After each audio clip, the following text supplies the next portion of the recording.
Então vamos à palavra de hoje. Abre aí a sua Bíblia, né? Hebreus, capítulo de número 10. Hebreus 10. Vamos ler um texto bastante conhecido por vocês. Hebreus 10, versículos 19 até o 22. Hebreus 10, 19 a 22. Então preste atenção. Jesus, depois que pregava, ele dizia assim: quem tem ouvidos para ouvir, ouça. Então, não deixa a tua mente viajar, sair fora do ambiente, lá para a tua casa ou para coisas que você tem que fazer amanhã.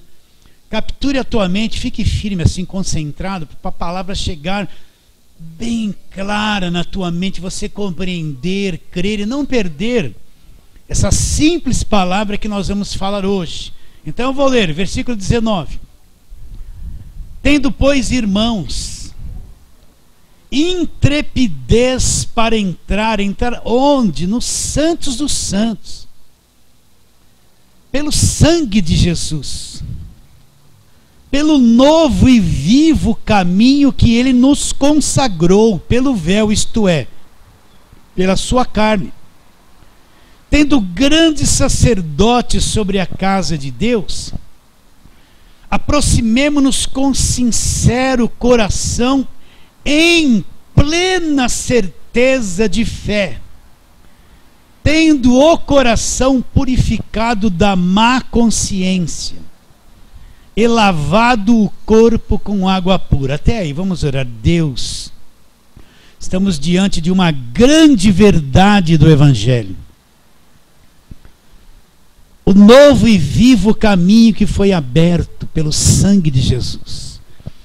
Assim, abra o nosso entendimento. Eu apresento o coração desses meus irmãos e irmãs que aqui estão. Daqueles irmãos que nos assistirão pela internet, Senhor. Revela a palavra para cada um de nós. Nós queremos compreender o Evangelho e ver a grandeza daquilo que Cristo já fez. Ele não vai fazer. Ele já fez por nós na cruz do Calvário. Esse caminho que já foi aberto na cruz para cada um de nós. Confiamos que Teu Espírito Santo vai agir dentro e fora de nós. E trará algo novo dentro do nosso espírito. Assim nós oramos pela fé, crendo em nome de Jesus. Amém. Então essa carta aqui é a carta aos Hebreus. Então eu tenho que entender claramente isso aqui. Quem são os hebreus?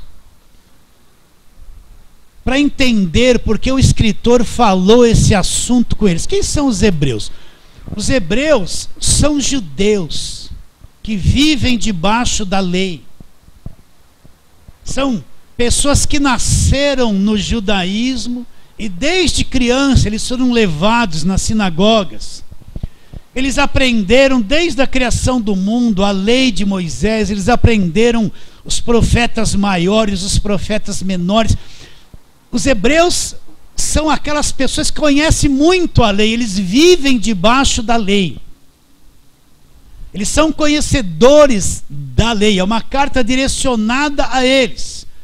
São pessoas que muitas vezes fizeram seus sacrifícios no templo, estiveram centenas e centenas de vezes dentro de uma sinagoga para ouvir sobre a lei. Eles são extremamente religiosos na religião judaica.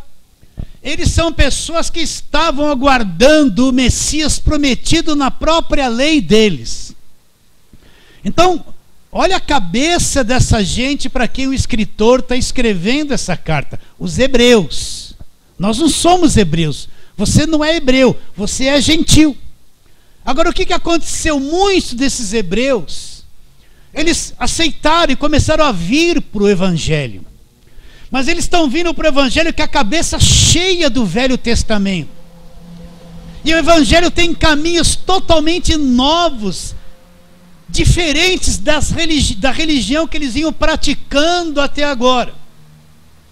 Então Deus levanta este homem, ninguém sabe se foi o apóstolo Paulo ou quem foi que escreveu Hebreus. Alguns afirmam que foi Paulo, que seja, para escrever essa carta para ajudar essa gente que vivia debaixo da religião judaica, num período de transição, sair do Velho Testamento e entrar no Novo Testamento. Então o escritor de Hebreus vai trabalhar nesse processo de transição, e na carta aos Hebreus ele vai mostrar que Cristo é o centro de tudo.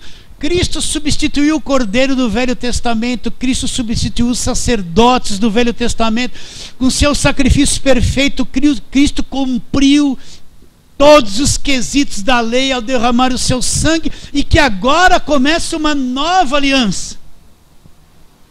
Então ele vai dissertando isso desde o capítulo 1, e quando ele chega no capítulo 10, que ele fala que a lei era uma sombra, que Cristo agora é a imagem real, que a lei acabou, Deus nos tirou da sombra, Cristo teve um corpo de carne e veio estabelecer um novo testamento no seu sangue. Depois que ele faz toda essa dissertação, que é um trabalho lindo de se estudar,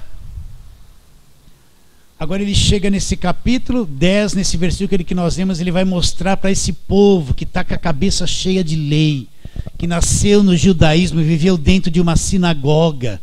Vocês estão entendendo a mentalidade deles ou não?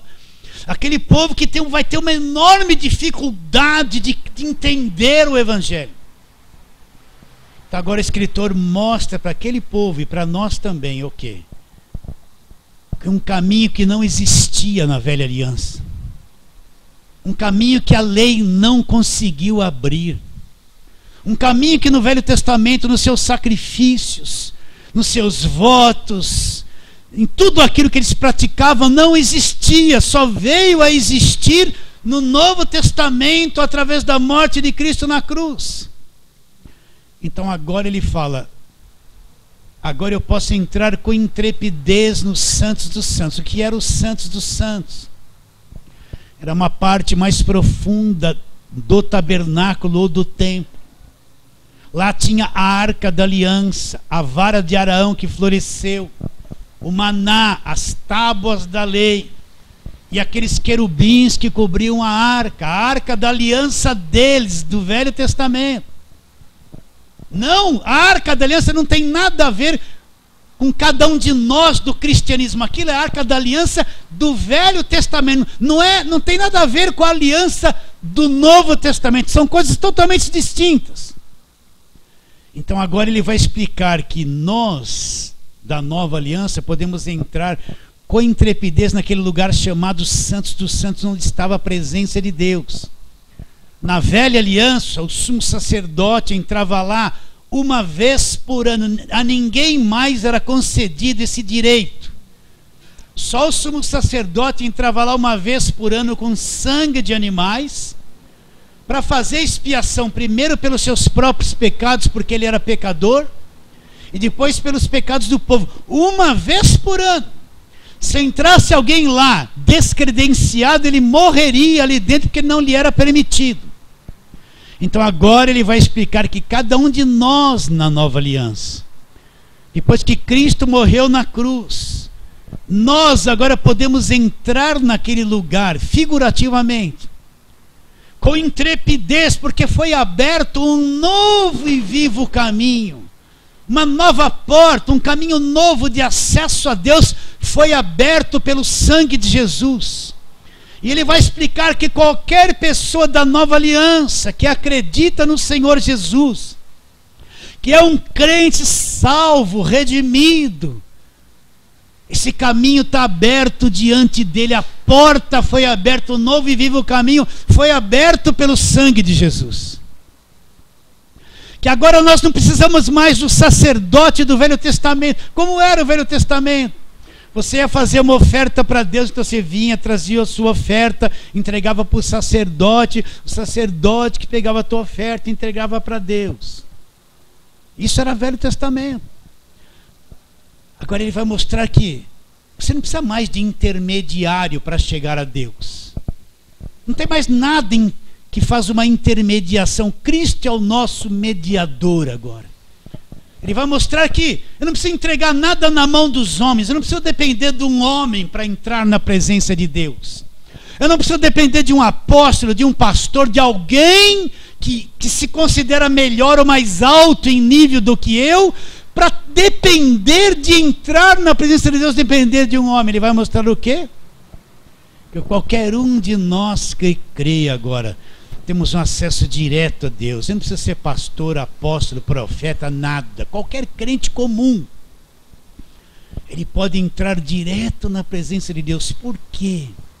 Porque o sangue de Jesus na cruz abriu um novo e vivo caminho. Ele vai deixar claro que eu não preciso de mais nada intermediário. Eu não preciso de objetos orados, ungidos, copinho com água ungida. Eu não preciso de vara de Araão, de cajadinha. Eu não preciso de nada. Não preciso de Maria, não preciso do Papa, nem do pastor. O caminho está aberto diante de mim que creio. Eu tenho acesso direto a Deus sem impedimento. Vocês estão entendendo? Alguém diria, mas pastor, eu sou um pouco indigno, e eu talvez seja mais que você. Mas que Cristo abriu esse caminho e agora nós temos um acesso direto a Deus. Você consegue acreditar nisso e ver isso comigo ou não? Você não precisa de nada humano para se chegar a Deus. Você não precisa tocar numa veste simbólica de Jesus.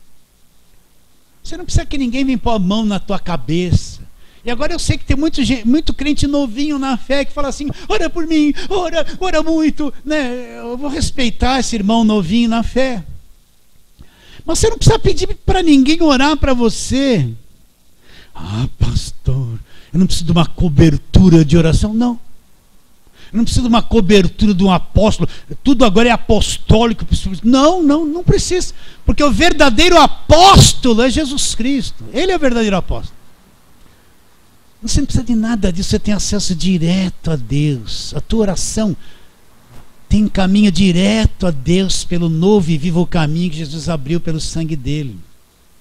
Então, pense os hebreus que aquela cabeça de lei, sumo sacerdote, animal sacrificado, sangue derramado, aquele monte de coisa da lei, aquela enorme dificuldade de entender que não precisa mais nada disso. Que tudo mudou e que Cristo abriu um novo e vivo caminho. Por isso eu afirmo para você, pelo amor de Deus, ouça isso e creia. Você tem acesso direto ao Pai. Jesus abriu o caminho. Oração forte é a tua. Se você acredita nisso, o caminho está aberto. Você não depende mais de ninguém. Você é independente. No Novo Testamento nós somos independentes. Nós temos que ter um amor, somos um espírito uns com os outros, somos igrejas. Mas na questão direto a Deus nós somos independentes. A tua oração funciona. Você entra na presença de Deus, você vive na presença de Deus. Você não precisa de nada adorado, consagrado, ungido, porque o caminho está aberto. Você é livre em qualquer lugar. Deus não está só no templo. Deus não está na igreja, precisa vir para a igreja. Tem que vir ter comunhão. Esse caminho está aberto em qualquer lugar. Vamos supor que você esteja no meio do shopping, cheio de gente. E você senta num banquinho daquele. Se você voltar o teu coração para Deus ali no meio do shopping, caminho ali está aberto diante de você, em qualquer lugar do planeta. Acredita ou não? Não precisa estar na igreja para orar ali. Sabe aquela coisa religiosa? Em qualquer lugar o caminho está aberto. Eu sei que para quem acostumou sempre a orar na igreja, nós temos que orar na igreja. Tudo isso é muito bom, não estou desfazendo isso. Mas eu quero que você enxergue a grandeza do caminho que foi aberto por Jesus na cruz. Em qualquer lugar Deus te ouve. Em qualquer lugar. A mulher samaritana falou, nossos pais nos ensinaram que é no monte que nós devemos orar, adorar a Deus. Mas vocês falam que é no templo em Jerusalém. Jesus falou para elas o quê? Olha, vai chegar a hora que nem no monte nem no templo, já chegou que os verdadeiros adoradores não tem lugar especial, não tem mais aquilo, tira a sandália dos teus pés, porque o lugar que você está é santo. Santo é onde você está, qualquer lugar. Não tem mais lugares especiais para adorar a Deus. O caminho está aberto em qualquer lugar do planeta. Você pode estar lá na estação São Bento do metrô, lá no fundo da terra. Se você voltar o teu coração para Deus, o caminho está aberto, sem nenhum obstáculo. Não tem um demônio que feche essa porta. Jesus abriu o caminho. Então imagine a cabeça dos judeus para entender isso. Eles faziam sacrifício, matavam os animais. Aquele sangue, o sumo sacerdote aspergindo sobre eles. Todo ano eles tinham que pagar aquele preço. Imagina eles com a cabeça cheia da lei. Não pode, não pode, não pode. Vai ter que fazer, vai ter que fazer. Então o escritor de Hebreus está mostrando que esse caminho foi aberto pelo sangue de Jesus. Você aceita isso? Isso é evangelho. Será que você aceita? O caminho está aberto. Eu não vou mais fazer uma campanha, derrubar a muralha. Eu não vejo mais muralha. O caminho está aberto. Eu não vou fazer uma campanha derrubando os gigantes, porque todo gigante já caiu na cruz, meu irmão. O caminho está aberto pelo sangue de Jesus. Se eu vou fazer uma campanha para derrubar gigante, é porque eu creio que eles estão tudo na minha frente, e eu não entendi o evangelho ainda, não entendi o novo e vivo caminho.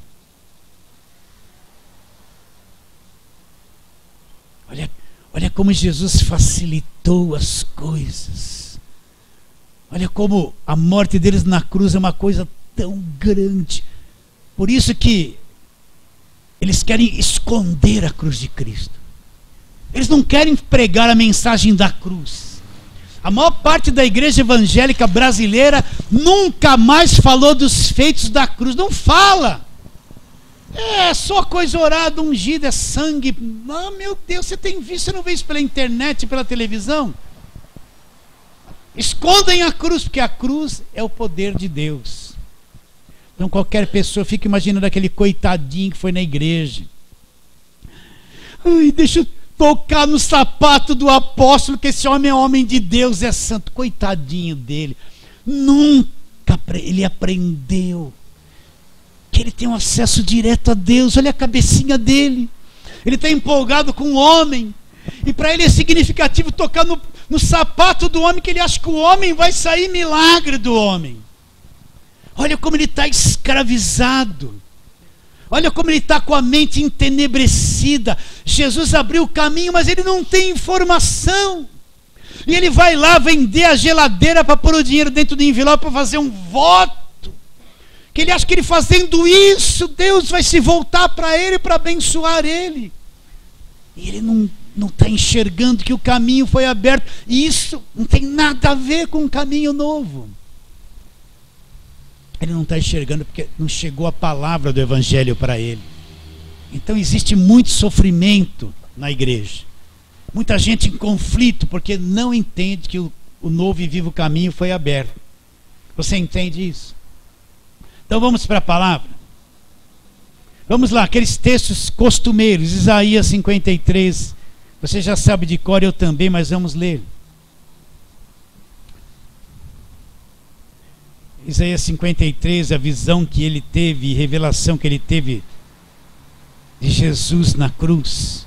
Vamos ler só versículo 4 em diante. Olha como o caminho foi aberto. Versículo 4: certamente ele tomou sobre si as nossas enfermidades e as nossas dores. Levou sobre si, nós o reputávamos por aflito, ferido de Deus e oprimido. Mas ele foi traspassado pelas nossas transgressões, e moído pelas nossas iniquidades. Presta atenção. O castigo que nos traz a paz. Que nos traz a paz com quem? Com Deus. O homem tinha que ser castigado por causa do pecado, mas não caiu sobre o homem o castigo.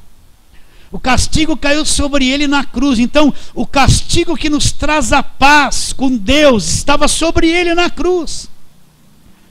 E pelas suas feridas, chagas, pisaduras, fomos sarados. Todos nós andávamos desgarrados como ovelhas. Cada um se desviava pelo caminho. Mas o Senhor fez cair sobre ele o quê? A iniquidade de todos nós. E quando ele fala todos nós, é até o último homem pecador que vai nascer nesse mundo. Na cruz caiu sobre ele a iniquidade de toda a existência da raça humana. Olha como isso é grande, meus irmãos. É grande. O castigo que nos traz a paz, paz com Deus, estava sobre ele ali na cruz. Você acredita nisso? Então olha o caminho como foi aberto. João capítulo 1, vamos lá. João capítulo 1.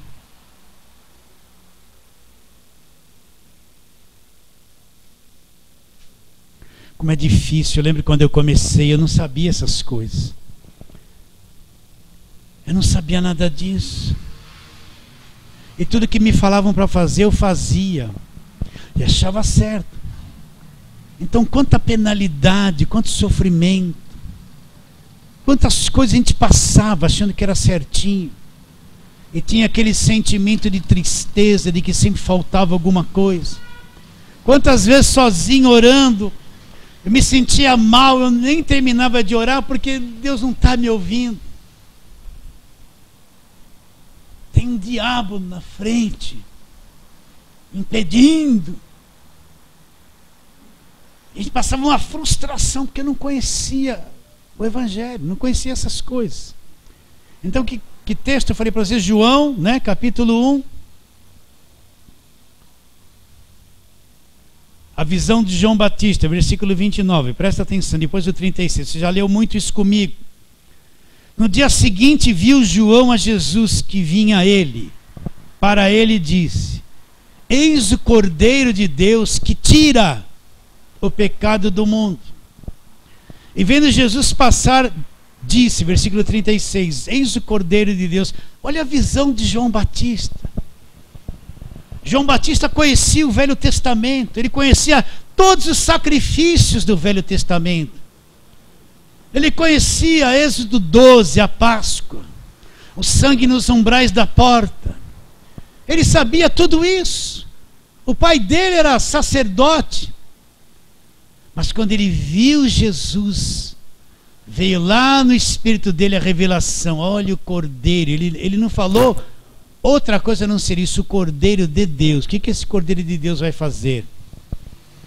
Ele vai tirar o pecado do mundo. Ele vai dar um jeito nessa coisa que entrou no mundo, chamado pecado. Então, João Batista estava dizendo, vão se acabar os sacrifícios. Tudo aquilo que a lei não pôde fazer do sacrifício, esse Cordeiro de Deus vai tirar o pecado do mundo.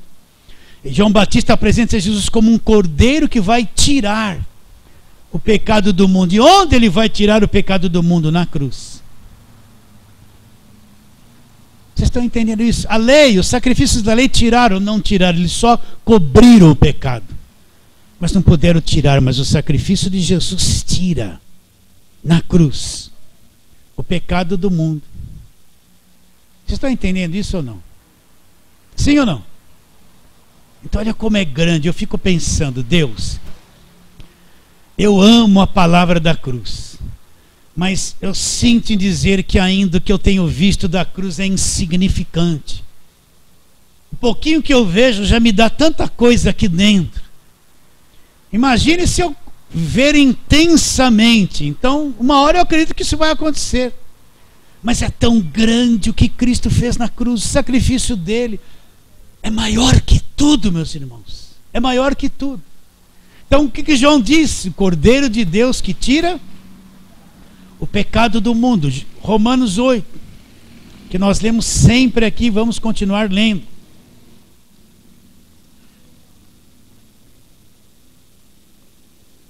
A tônica é o versículo 3, nós vamos ler versículo 1. Agora, pois, nenhuma condenação existe. Para quem? Para os que estão em Cristo Jesus.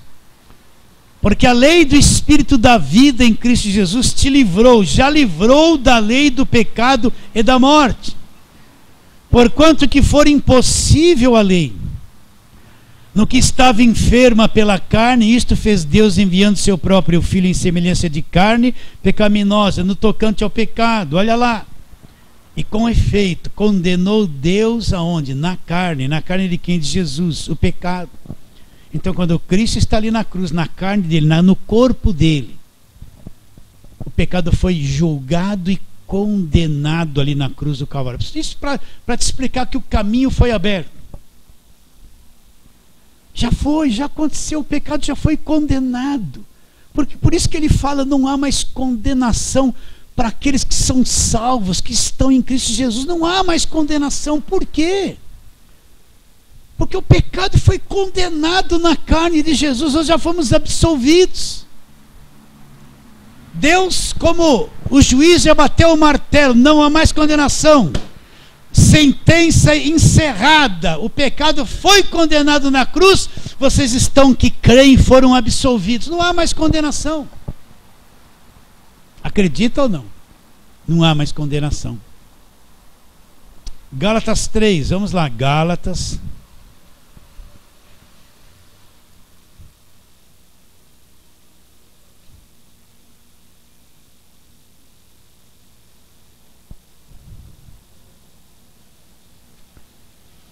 Três 11.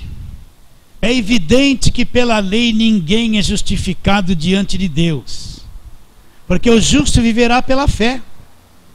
Ora, a lei não procede de fé, mas aquele que observar os seus preceitos, por ele viverá. Olha lá, Cristo nos resgatou da maldição da lei, fazendo-se ele próprio maldição em nosso lugar, porque está escrito: maldito todo aquele que for pendurado no madeiro, para que a bênção de Abraão chegasse aos gentios em Jesus Cristo, a fim de que recebêssemos pela fé o quê? O Espírito prometido. O que era a maldição da lei? A maldição da lei é quando eles desobedecessem qualquer quesito da lei, Deus mandava um castigo, uma punição sobre eles. Era a maldição, era a punição. Então você vai ver que na velha aliança era assim, ó, altos e baixos. Eles obedeciam, Deus restaurava Israel, trazia eles para a terra. Eles desobedeciam, vinha outra nação, levavam eles escravizados, caíam em maldição, as colheitas deles eram perdidas. Lá vinha o gafanhoto, comia a plantação, e não era demônio, era gafanhoto mesmo. Aí eles obedeciam, então toda hora na lei falhava maldição. Então na cruz, Cristo nos resgatou da maldição. Por quê? Porque lá na cruz ele se fez maldição no meu lugar.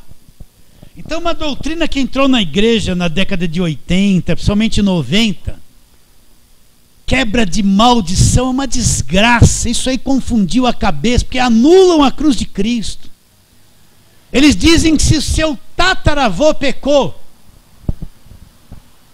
e aquele pecado vai pegando toda a sua geração, tataravô, bisavô, avô, teu pai está em você. O pecado de alguém que viveu 300 anos atrás. Mesmo você aceitando Cristo, sendo salvo, você ainda precisa passar por uma tal de quebra-maldição, porque você está debaixo de maldição. Olha que doutrina do diabo que escraviza, acaba com a fé das pessoas. Então a pessoa hoje ela é crente, ela está sendo punida por uma coisa de alguém que pecou há 300 anos atrás, que era o tataravô dela. E se ela não quebrar a maldição, mesmo recebendo Cristo como Salvador, sendo salvo ainda, a maldição está nela. Então ela precisa quebrar, anulando o que Cristo fez na cruz. Mas a Bíblia diz que Cristo me resgatou da punição, de toda a maldição, porque na cruz ele foi feito maldição no meu lugar. Ele se tornou maldito no meu lugar. Você acredita nisso? Então toda maldição, Cristo absolveu ela na cruz sobre ele e a destruiu ali na cruz do Calvário. Então a igreja não está mais debaixo de maldição. O crente verdadeiro, quando eu falo crente verdadeiro, eu vejo assim, o que nasceu de novo, que é convertido a Jesus Cristo de verdade, que é a habitação do Espírito Santo. Porque a igreja está lotada de pessoas que ouviram na televisão assim: vem aqui que a tua vida vai mudar, você vai trabalhar, você vai ter dinheiro, você vai prosperar, você vai ver empresa, você vai ter carro novo. E encheram a igreja com essa cabeça. Eles nem conhecem o evangelho, nem salvos são. Está cheio de pastores da mídia que nem nasceram de novo, porque se nasceram de novo, eles nunca falariam e pregariam as coisas que eles estão pregando e falando, levando o povo a engano. Então, o verdadeiro crente é o nascido de novo, convertido a Jesus Cristo, salvo de verdade, justificado, que entende o Evangelho e crê no Evangelho. Então, essa é a igreja verdadeira. Então, nenhuma maldição te alcançará. Você acredita nisso ou não? Porque Cristo na cruz foi feito maldito. Toda a maldição que estava sobre a raça humana caiu sobre ele ali na cruz. Ele nos resgatou da maldição da lei. Nos resgatou. Você é um resgatado da maldição da lei. Para sempre. Não tem como voltar para esse caminho. Não tem jeito. Foi resgatado, para sempre resgatado. A obra de Cristo na cruz não é uma coisa fraca que vem assim, válido por 30 dias, válido por 3 anos, depois disso se vira, luta. Não tem prazo de validade, é eterna. Resgate eterno. Acredita nisso? Desculpa eu ficar falando acredita nisso, preciso perguntar, tá bom? Vamos lá, Colossenses 2,14, você sabe de cor. Como eu gosto disso. Olha o que diz Colossenses 2,14. Tendo cancelado o escrito de dívida, que era contra nós, ali um escrito de dívida contra nós, contra cada um de nós. Tendo cancelado o escrito de dívida que era contra nós, que constava de ordenanças, o qual nos era prejudicial, removeu inteiramente, encravando-o na cruz. Então o que acontece na cruz? O que era o escrito de dívida? Era a lei que mostrava o pecador e a condenação que o pecador não conseguia cumprir a lei. Era o escrito de dívida, era a nota promissória que nos condenava. Então o que Cristo fez com o escrito de dívida que era contra nós, que nos era prejudicial? Quando Cristo vai na cruz, ele crava na cruz tudo aquilo que nós devíamos. Você tem que acreditar. Você não precisa pagar preço por nada. Não precisa se sacrificar por nada. Não tem esse negócio de pagar preço. Principalmente no meio pentecostal. Eu que vim do meio pentecostal, já pagou o preço. Tudo você tem que pagar preço. Então Cristo não fez nada por mim na cruz. Tudo eu tenho que pagar preço, eu tenho que me consagrar, pagar preço, tudo é pagar preço. Preço de quê? Se tem alguma coisa que eu posso pagar que se iguala ao que foi feito na cruz, então por que existe a cruz, se o homem pode pagar? Mas o escrito de dívida que era contra nós, que nós não podíamos pagar, não podíamos remover, que não caduca de acordo com o tempo, não tem fim, era contra nós, nos era prejudicial. Ele dizia assim: condenados, já sentenciava cada um de nós. Mas Cristo vai para a cruz, ele crava e desfaz esse escrito de dívida. Por quê? Porque na cruz ele quitou a nossa dívida. Está tudo pago, está tudo pago, eu não devo mais nada. Eu nem tinha condições de pagar o que ele pagou por mim na cruz. Ele é o Cordeiro de Deus que tira o pecado do mundo. Ela cancelou, acabou.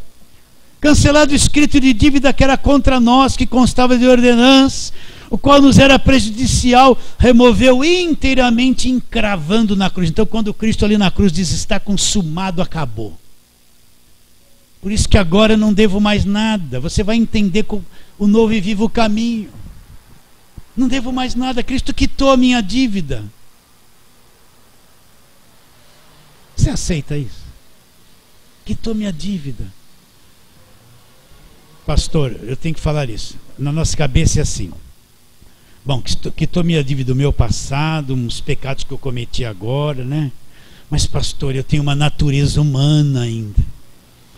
Eu não quero pecar, mas de vez em quando eu peco.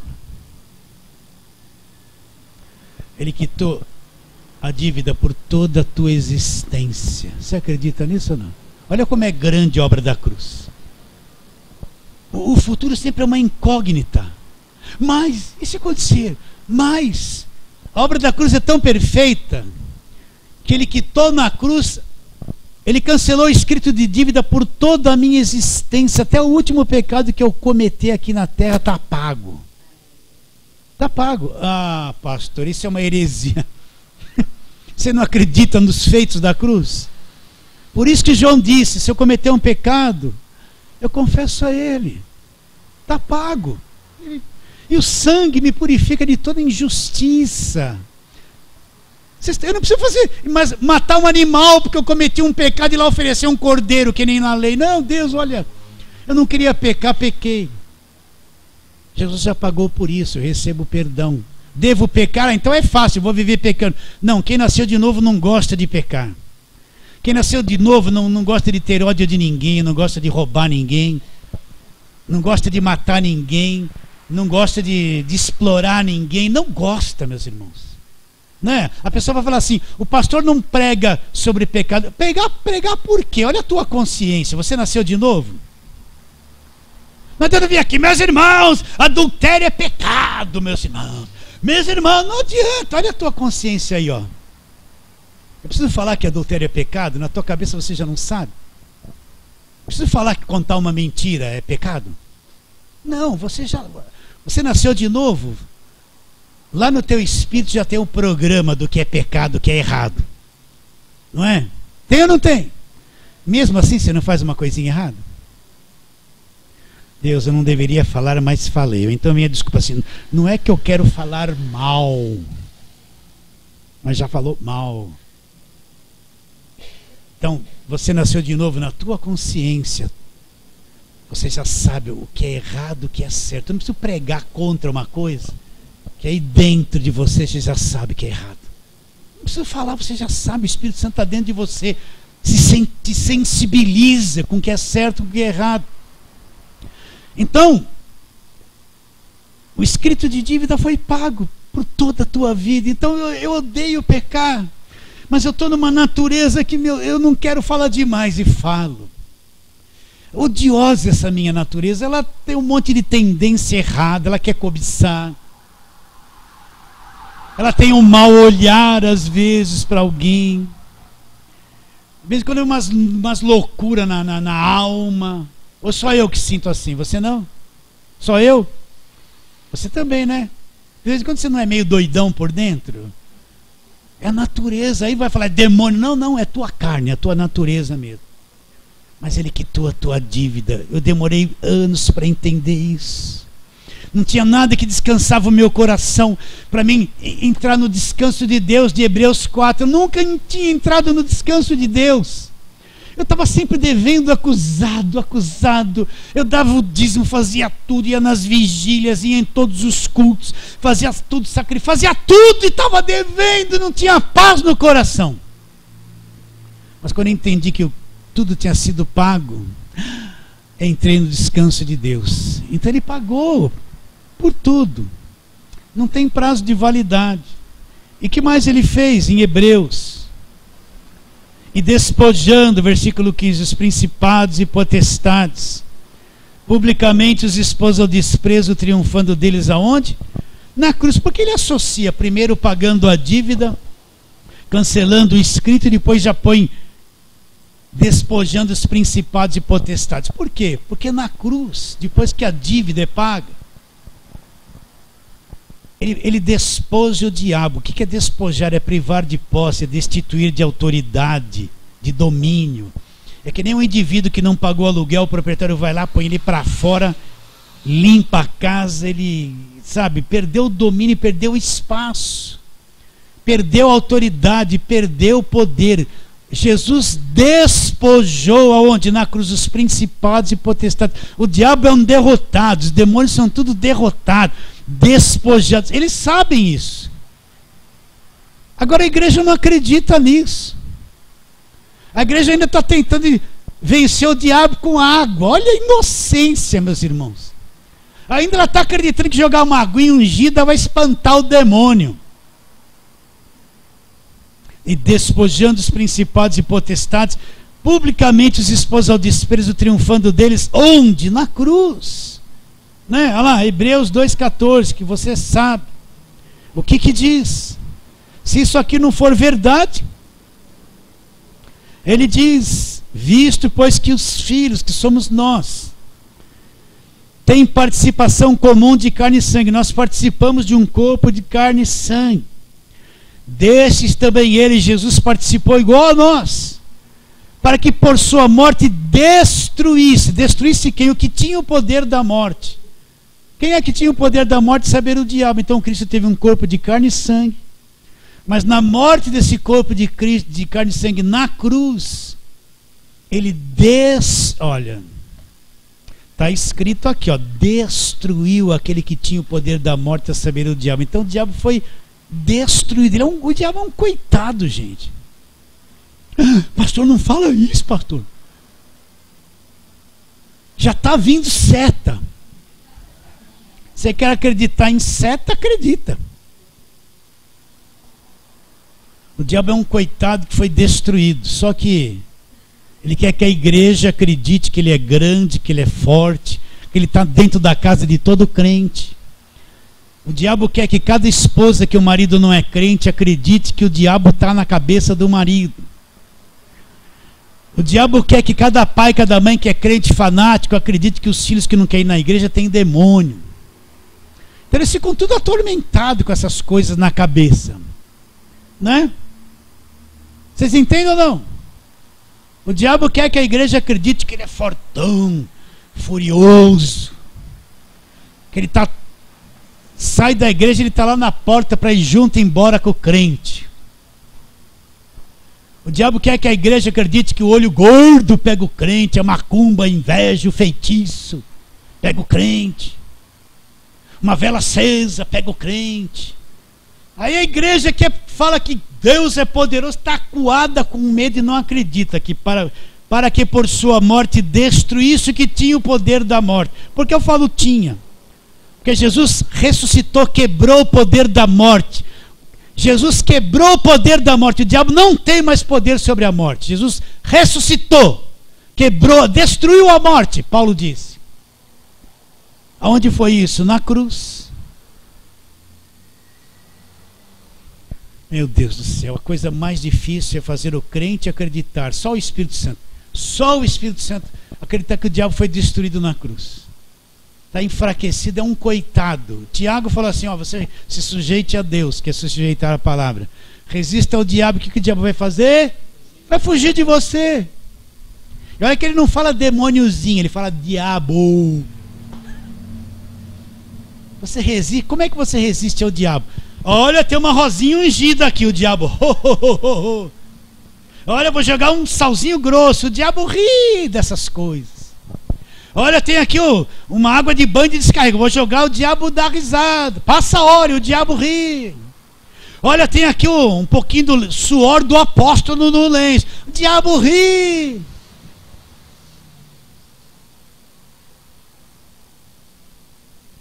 Presta atenção.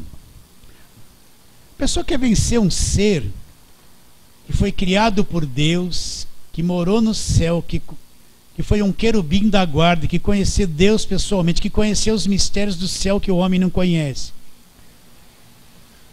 Caiu debaixo de maldição, está aqui na terra, ele quer vencer com um pouquinho de água.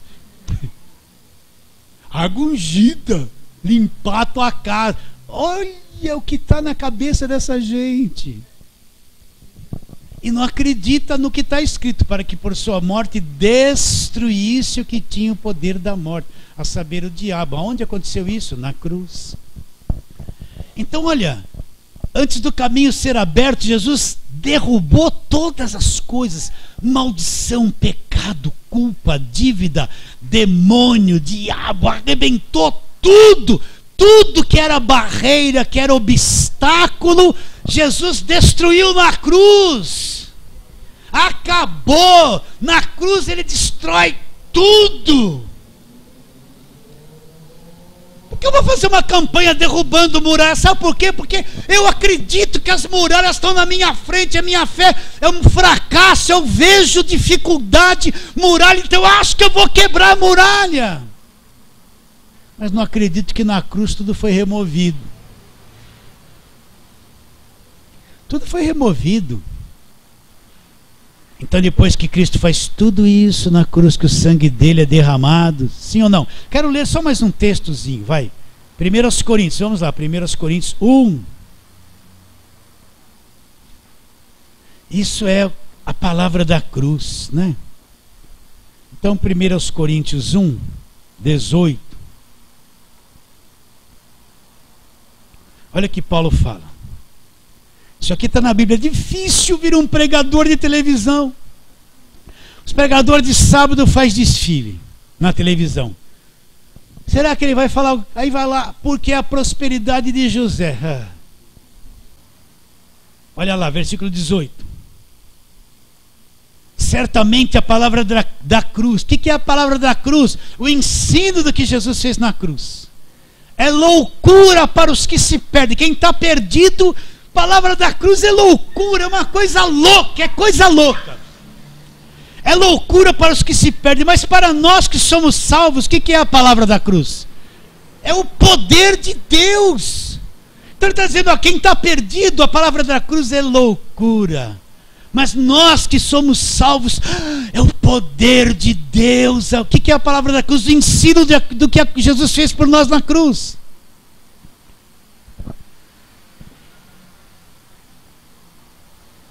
Aí ele fala, porque está escrito, versículo 19, destruirei a sabedoria dos sábios e aniquilarei a inteligência dos entendidos. A pessoa pode ser inteligentíssima aqui na terra, mas essa sabedoria dela é destruída pela loucura da palavra da cruz. Sábio não entende a cruz, só se Deus revelar para ele. Pode ser inteligentíssimo, é loucura para ele a palavra da cruz. Então ele fala, vou destruir toda essa sabedoria dos sábios aí na terra. Nada disso pode compreender a palavra da cruz. Onde está o sábio, ele fala? Onde está o escriba? Onde está o inquiridor deste século? Porventura não tornou Deus louca a sabedoria do mundo? Então a inteligência do mundo diante de Deus é loucura, é coisa louca. É coisa louca. Pode pegar o mais inteligente que estuda química, e ele vê as coisas da química, e ele fala, mas Deus não existe. É loucura ainda diante de Deus, a sabedoria dele. Visto como na sabedoria de Deus, versículo 21, o mundo não conheceu por sua própria sabedoria lá. Aprove a Deus a salvar os que creem pela loucura da pregação. Então Deus vai salvar os que creem pela loucura da pregação. Porque tanto judeus pedem sinais e gregos buscam sabedoria. Mas nós pregamos Cristo crucificado, olha lá. Escândalo para os judeus, loucura para os gentios. Por que escândalos para os judeus? Nós estamos lendo Hebreus. Porque os judeus não aceitaram a morte de Cristo na cruz. Veio para o que era seus, que era o povo judeu, e os seus não receberam. Eles não creram em Jesus Cristo. Loucura pregar Cristo naquele tempo para o povo judeu. Era loucura. Loucura para os judeus. Mas o que ele diz? Mas para os que foram chamados, tanto judeus como gregos, pregamos Cristo. Que Cristo crucificado? O que é Cristo? Olha lá, poder de Deus e sabedoria de Deus. Então, ó, Cristo crucificado é poder de Deus. A palavra da cruz não vai falar assim, você vai ter carro, você vai ter casa, sua vida vai mudar, teu marido vai voltar, você vai casar, receba, receba, receba, receba. Não vai ter nada disso. É loucura. Pregador de prosperidade, se você falar da obra da cruz, você fala, isso aí é fraco, esse pastor que prega isso é fraco. É tudo fraco. Ele precisa mexer com o povo, você vai prosperar, né? Essa palavra da cruz é fraquinho. Eles acham que é fraco, porque é loucura para eles. Essa palavra da cruz é o poder de Deus, meus irmãos. Agora eu estou pregando isso com fé, acreditando que Deus vai abrir o teu entendimento, se você vai ver aquilo que Ele tem me permitido ver um pouquinho aqui no meu espírito. Só você pode ver. A hora que abre e você entende a palavra da cruz, você vai ver que é o poder de Deus. Depois de Jesus eliminar todos os obstáculos, volta lá para Hebreus 10, onde nós estamos. que ele fala agora? Ele está falando isso para aquela gente que estava debaixo de lei, que está vindo para o cristianismo, que tem que entender que tudo mudou. Não adianta viver mais debaixo do judaísmo, não adianta viver mais debaixo do sacrifício, não adianta tentar guardar a lei. Cristo cumpriu tudo, aboliu a lei. Então ele fala agora, meus irmãos, tem de intrepidez, qualquer um que quer, para entrar nos santos dos santos, pelo sangue de Jesus, pelo novo e vivo caminho que ele consagrou pelo véu, pela sua carne, tendo grande sacerdote sobre a casa de Deus. Olha o que ele diz para nós fazermos: aproximemo-nos com sincero coração, em plena certeza de fé. Então o que ele está querendo que a gente faça? Que eu me aproxime de Deus com um coração sincero, com uma plena certeza de fé. Deus, estou na tua presença, justificado, salvo, uma plena certeza de fé, uma segurança, sabendo que a porta, o caminho foi aberto. Eu estou na presença de Deus direto, não tem nenhuma barreira no caminho, nenhuma. Tendo plena certeza de fé, Deus me ouve. Estou ligado nele, ele está ligado em mim. Não tem nenhum poder no planeta ou fora dele que pode interromper esse meu relacionamento com Deus. Não tem. Então ele fala, olha, aproximemo-nos com sincero coração, em plena certeza de fé, tendo o coração purificado da má consciência. O que é a má consciência? Aquela consciência que está cheia de acusação.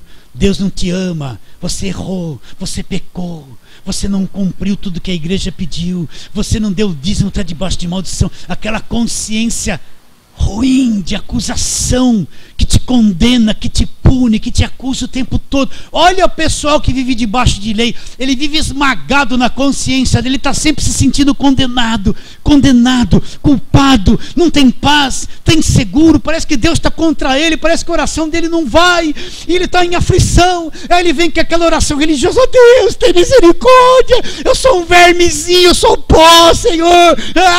Aquela coisa falsa religiosa.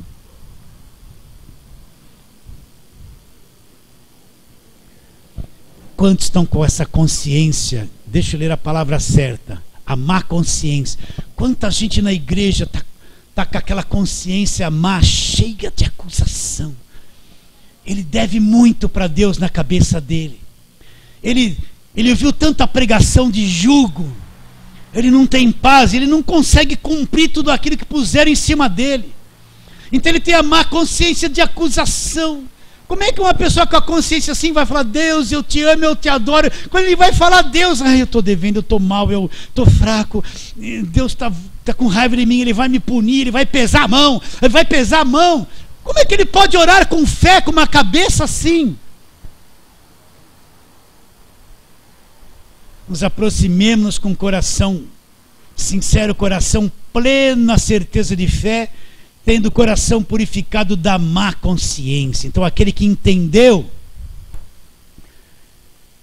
a má consciência foi tirada dele, vai chegar diante de Deus: Deus, eu sou um pecador perdoado, salvo, a dívida quitada, não estou devendo nada, eu fui justificado, acolhido pelo Senhor como filho, herdeiro teu, tenho a vida eterna, toda dificuldade caiu da minha cabeça, estou em paz com Deus, Deus está em paz comigo, acabou. A consciência má, eliminada pela palavra da cruz.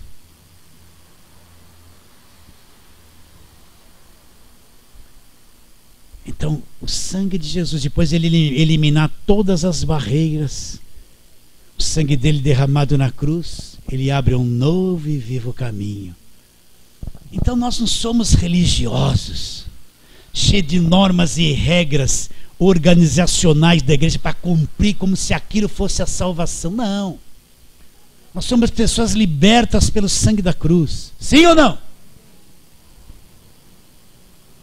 O caminho está aberto diante de nós.